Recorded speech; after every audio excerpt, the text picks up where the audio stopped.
body. Who really Jesus is. Tingnan po natin. If He is the mediator, who really Jesus is? Tingnan po natin. First, Colossians 2:9, in Him dwells all the fullness of Godhead bodily. Ibig sabihin, yung pagiging Diyos na buo ay na kay Jesus Christ. So Jesus Christ is not only a man, but He is all and full God. Amen? Tingnan po natin. Kasunod na verse. Ito po makikita natin, itong verse na to. Si Felipe. Tingnan po natin. Jesus said to him, I am the way, the truth, and the life. No one comes to the Father except through me. Sino nagsasalita? Si Jesus Christ. If you had known me, you would have known my Father. Kung kilala nyo daw si Jesus Christ, kilala nyo na ang Ama.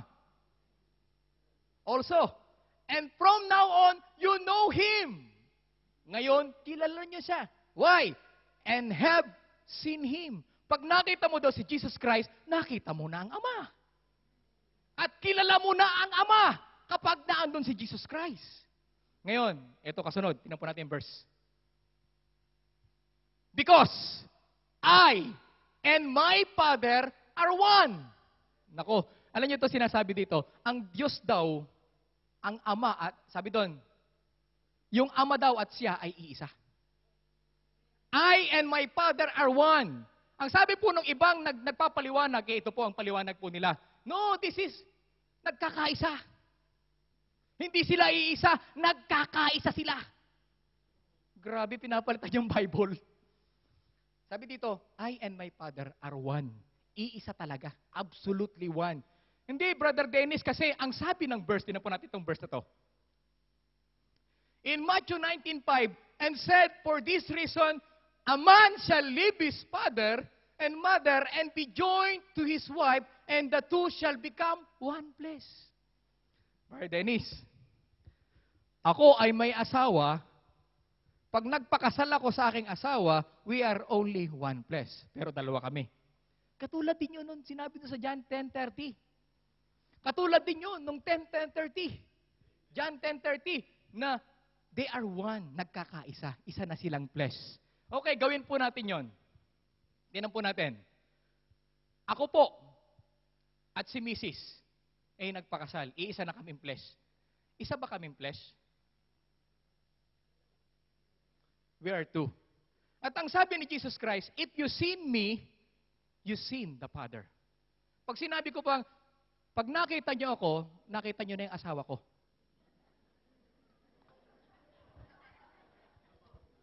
Grabe ito. If you seen me, you saw my wife. Because the face of my wife is in my face. Grabe ito. Kakaiba ito. Pag sinabi mo na gano'n ang paliwanag niyang John 10:30, mamamali ang Biblia. Amen? If you saw me, you saw my wife. But I am man, but he is a woman. But we are one flesh. This is wrong. The true explanation of that verse is absolutely one God. Palapakan natin ang Lord. Next, tinan po natin. Mark 10:8. And the two shall become one flesh. So then, they are no longer two, but one flesh. Pero dalawa kami ni Mrs. So, in John 10:30, maliwanag, iisa talagang Diyos yun. Amen?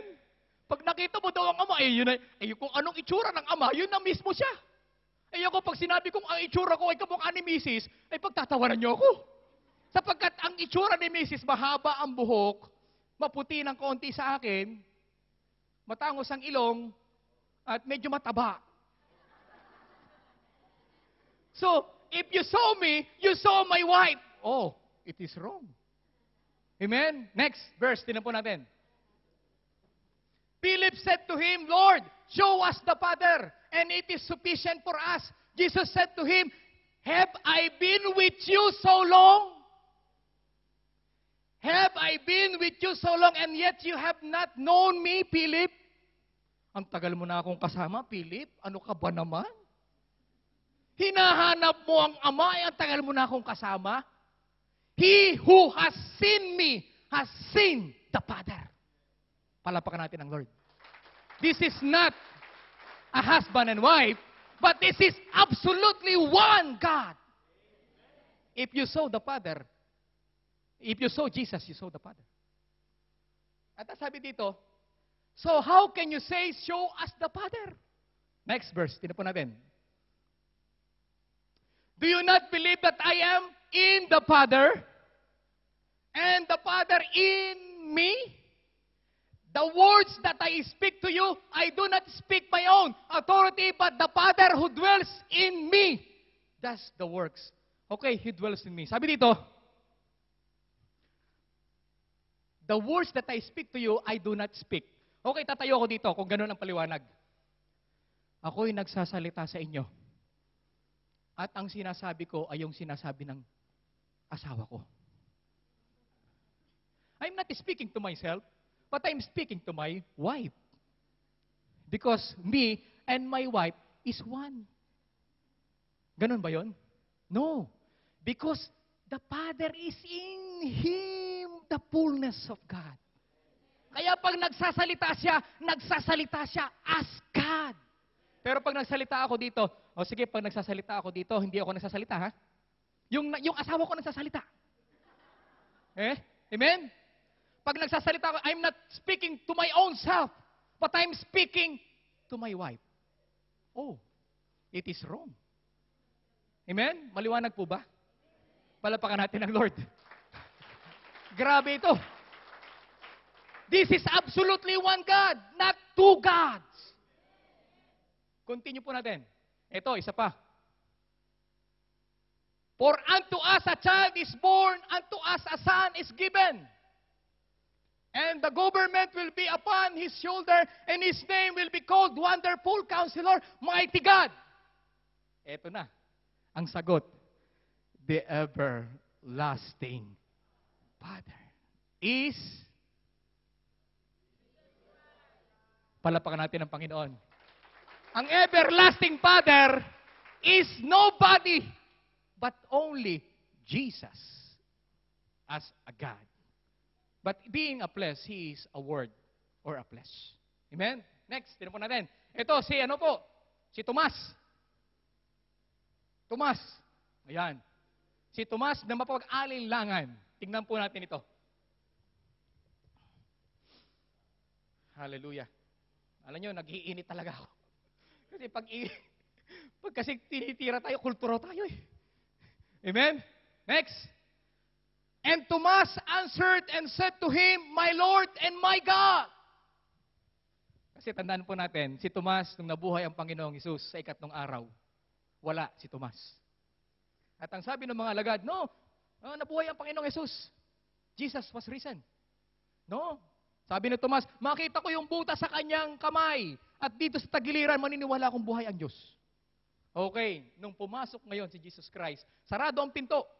Pumasok ngayon si Jesus Christ. Ang sabi ni Tomas, My Lord and my God. Ang sabi po ng ibang paliwanag, nagulat daw.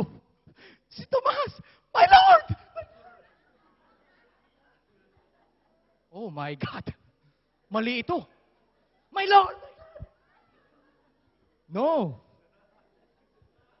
Amen? Nagulat daw siya. This is expressing of surprise. My Lord! My God! No.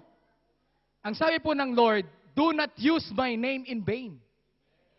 If you are use the name of Jesus Christ in vain, you are doing a sin. Kaya alam ni Tomas na hindi siya po pwedeng gumamit ng pangalan ng Diyos sa walang kakwenta-kwenta. So, Tomas is believing that Jesus Christ is the one God. My Lord and my God. My Lord and my God. Ang iba naman ng taliwanag nila ganito. Tumingin daw kay Jesus Christ, My Lord. Nakatingin kay Jesus Christ, My God. Dalawa daw yun. My Lord and my God. Tumingin sa tataas. My Lord, nakatingin kay Jesus Christ. At tumingin sa taas, My God. Mali yun. Ang paliwanag dito, mismong nakatingin siya kay Jesus Christ, my Lord and my God. Palapakan natin ang Lord. Hindi siya nagulat. This is expressing of worshiping only one and truly one God. Palapakan natin ang Lord. Grabe ito. Amen? At ang ano dito, sabi dito, Jesus said to him, Thomas, because you have seen me, you have believed. Blessed are those who have not seen and yet have believed. Alam niyo po ba lahat tayo, we are not seen Jesus Christ, but we are believing in Jesus Christ, so we are blessed. Mapaalad po tayo. Hindi tayo katulad ni Tomas. Si Tomas, nakita niya, at saka siya naniwala, pero tayo hindi tayo nakakita kay Lord. Pero we are believing that Jesus Christ is the only one God. Amen. Continue po natin. Kasunod. Sino po ito? Tingnan po natin yung picture. Yan. Si Paul, si Saulo. Alam niyo kung ano sabi ni Paul, tingnan po natin. Pasensya na kayo, medyo mahaba-haba to kasi talagang gusto kong i-proclaim ang only one God. Acts 9:3-4. And he journeyed, he came near Damascus, and suddenly a light shone around him from heaven. Then he fell to the ground and heard a voice saying to him, Saul, Saul, why are you persecuting me? Okay, next verse. And he said, who are you, Lord? Because, Paul is a Jew. He knows that the light is God. So sabi niya dito, who are you, Lord? Sino ka ba, Panginoon? Then the Lord said, the Lord said, I am Jesus. I am Jesus. Hallelujah! Whom you are persecuting, it is hard to you to kick against the gods. Makikita natin. Dito, ipinoclaim ni Paul na ang kausap niya is Jesus Christ as God. Kaya yung naniniwala, pasensya na po, pasantabi na po. Even the Iglesia ni Cristo, they are believing that Jesus Christ is only a man. This is not accepted in the Bible. Because Jesus Christ is man. But not only a man, but He is also God. Amen? Palapakan natin ang Lord. Whew! Kasunod. Kailan po natin? Acts 9:6. So, he trembling and astonished said, Lord, what do you want me to do? Then the Lord said to him, arise and go into the city, and you will be told what you must do. Ang sabi niya, Lord, sabi mo sa akin kung anong gagawin ko. Nabulag na dito si Paul. Amen? Kasunod, tingnan po natin. Ngayon, kung naniniwala tayo na si Jesus Christ, ang only one God, tingnan po natin to. The character and personality of God was fully revealed in the human person of Jesus Christ. Fully revealed. The God was Spirit and revealed to Jesus Christ. Tingnan po natin. Ito na ang katangian ni Jesus Christ. He is able to heal their sick. No man can heal the sick. Hello? No man can heal the sick. Only God can heal the sick. Kaya kung meron kayong karamdaman, only Jesus can heal your sick. Second, He is able to forgive their sin. Only God can forgive their sin. And Jesus forgive their sin. Next, He is able to calm the storm. Only God can calm the storm. But Jesus can calm the storm. Because He is the one and truly one God. Next, He is able to raise the dead. Kaya niyang buhayin yung patay. Because He is God who can raise the dead. Next, He is able to walk on the water. No one can walk on the water.